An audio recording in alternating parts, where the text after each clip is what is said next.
जय श्री राम दोस्तों, आप देख रहे हैं YouTube चैनल ज्ञान स्टार प्लस। तो दोस्तों, आप सभी का हार्दिक स्वागत और अभिनंदन। दोस्तों, आज हमने आपके लिए कमेंट चुना है। श्रीमान गिरिराज बघेल, शाखा कला, जिला गुना, मध्य प्रदेश, कक्षा 9 के विद्यार्थी, रॉयल गेमिंग चैनल वालों का। देखिए दोस्तों, इन्होंने लिखा है कि जब किसी शव को ले जाया जाता है, मृत्यु हो जाती है, तो ये क्यों बोला जाता है कि राम नाम सत्य है? ये क्यों नहीं बोलते कि कृष्ण नाम सत्य है? देखिए, बड़ा तर्क किया है विद्यार्थी ने, बताएंगे हम इनको जरूर। तो दोस्तों, चैनल को सब्सक्राइब कर दीजिए, साथ ही बेल आइकन को भी प्रेस कर दीजिए, जिससे कि आने वाले वीडियो का नोटिफिकेशन आपको मिलता रहे।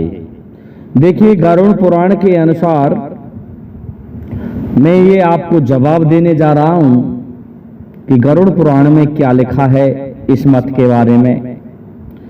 देखिए, जब एक व्यक्ति की मृत्यु हो जाती है और उसकी शव यात्रा निकाली जाती है, तो उसमें उसके परिजन, संबंधी, रिश्तेदार आदि होते हैं और वो सभी शोक मनाते हैं कि हमारा रिश्तेदार मर गया है, अर्थात इस जीवन चक्र से मुक्ति पा ली है, मोह माया से छूट गया है।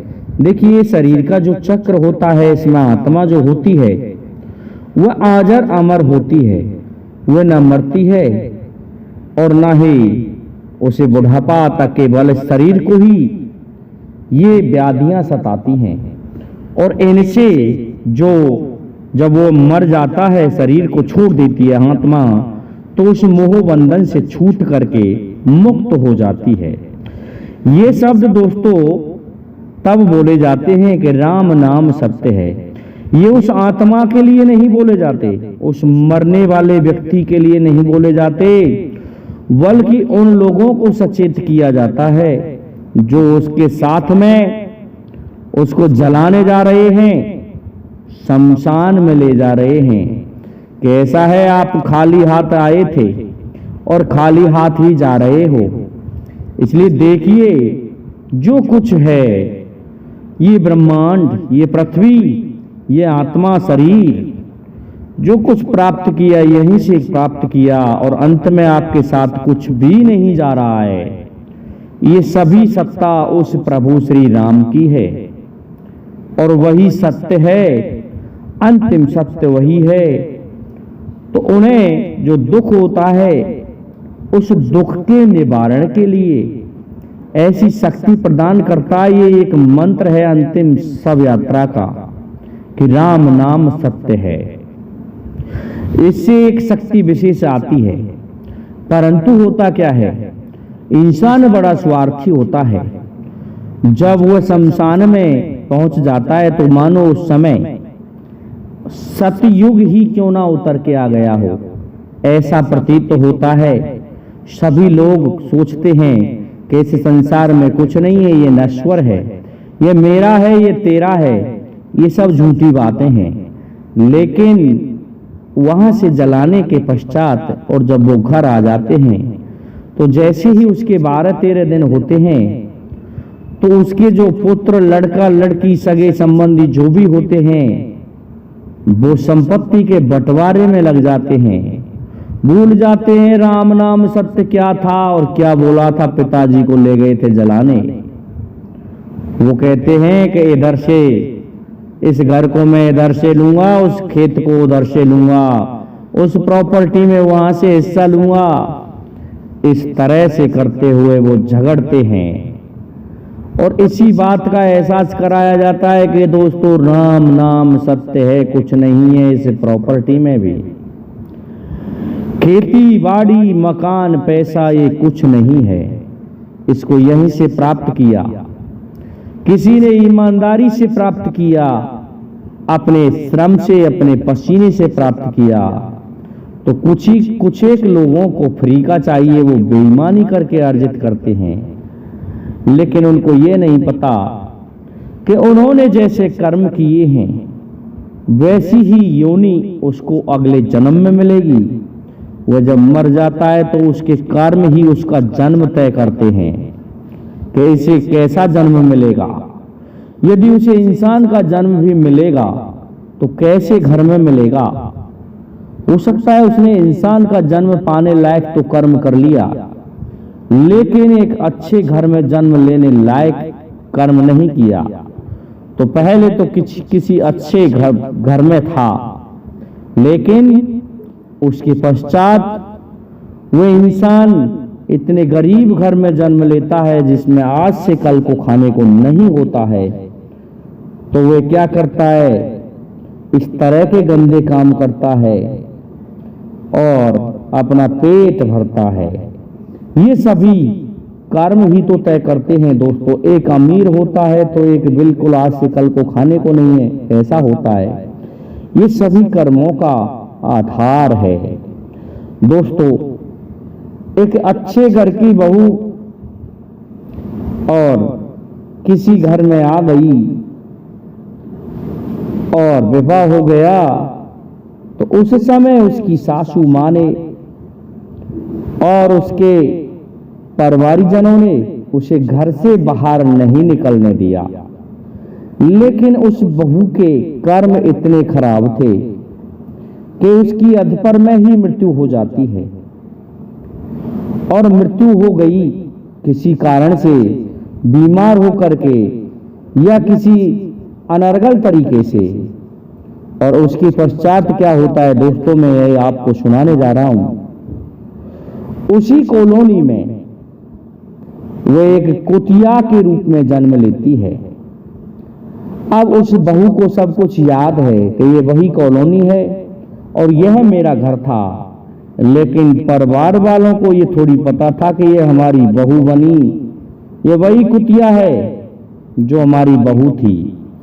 अब कुतिया जा रही है अपने उस घर में और घर वाले डंडे दे रहे हैं। कुतिया सोच रही है कि मुझे घर से क्यों निकाल रहे हैं, मुझ में ये डंडा क्यों दे रहे हैं, ये घर तो मेरा ही है। लेकिन उस कुतिया ने ये नहीं सोचा कि ये उसे उसके कर्मों का दंड मिल रहा है। उसने जैसे कर्म किए और फिर परिवार की प्रतिष्ठा को चोट पहुंची और उसे आत्महत्या करनी पड़ी, या फिर वो बीमार होकर मर गई और उसे जन्म उसके कर्मों के आधार पर उसी कॉलोनी में जहां वो पहले रहती थी बहू बनकर जन्म दे दिया। अब घर घर डंडे खाने पड़ रहे हैं, ये उसे ज्ञात नहीं होता। तो दोस्तों, ये सब कर्म बंधन से छूटने के लिए इस मंत्र का जाप किया जाता है अंतिम समय में कि राम नाम सत्य है। लोगों अभी समझ जाओ ये प्रभु श्री राम की ही सत्ता है, अन्य किसी की नहीं। अब कृष्ण कृष्ण क्यों नहीं कहते? देखिए दोस्तों, भगवान कृष्ण और भगवान राम होने को तो एक ही हैं, लेकिन भगवान राम वह सत्ता हैं जिन्हें हम अक्षय ब्रह्म, पूर्ण ब्रह्म कहते हैं। होने को तो भगवान श्री कृष्ण भी पूर्ण ब्रह्म ही थे और भगवान राम से 4 कलाएं ज्यादा थीं, लेकिन भगवान राम मर्यादा पुरुषोत्तम भी तो थे। और देखिए दोस्तों, ऋषि मुनिजनों ने बताया है कि ये राम नहीं, वो राम ये दशरथ का पुत्र राम नहीं, राम तो वह है जो पूर्ण ब्रह्म है। तभी तो कहते हैं कि राम से भी पहले होती थी राम राम सा। यह राम था या कोई और राम था, बताइए? इस तरह से प्रश्न पूछा गया है। तो महाराज दशरथ के पुत्र राम नहीं, ये तो केवल उनके अवतार थे, उन पूर्ण ब्रह्म राम के। लेकिन जो पूर्ण ब्रह्म राम हैं वो तो पूरी सत्ता जमाए हुए हैं, उन्हीं की सत्ता है। इसीलिए कृष्ण कृष्ण ना कह करके राम राम कहते हैं श्रीमान गिरिराज बघेल जी। हम भगवान राम और कृष्ण के लिए ये मंत्र नहीं बोलते, उस पूर्ण ब्रह्म के लिए राम नाम सत्य बोलते हैं और उसी की यहाँ ये सत्ता है। इसलिए प्रत्येक व्यक्ति को, तभी तो कहते हैं कि भजन करो प्रभु श्री राम का। प्रभु श्री राम का जब हम भजन करते हैं, हमने जितना संचित किया उसके आधार पर भी हमें जन्म मिलता है। उसी जन्म के आधार पर अच्छा घर, अच्छा परिवार, अच्छी पत्नी, अच्छी संतान, ये सभी मिलते हैं। तो देखिए दोस्तों, इस कारण से ये राम नाम सत्य है शब्द बोला जाता है कि लोगों अब भी समझ जाओ, इस दुनिया में कुछ भी नहीं है। जैसे ये मुर्दा जा रहा है, ये सब जा रहा है, ये उसमें मिलने जा रहा है जिसकी सत्ता है, वही सत्य है।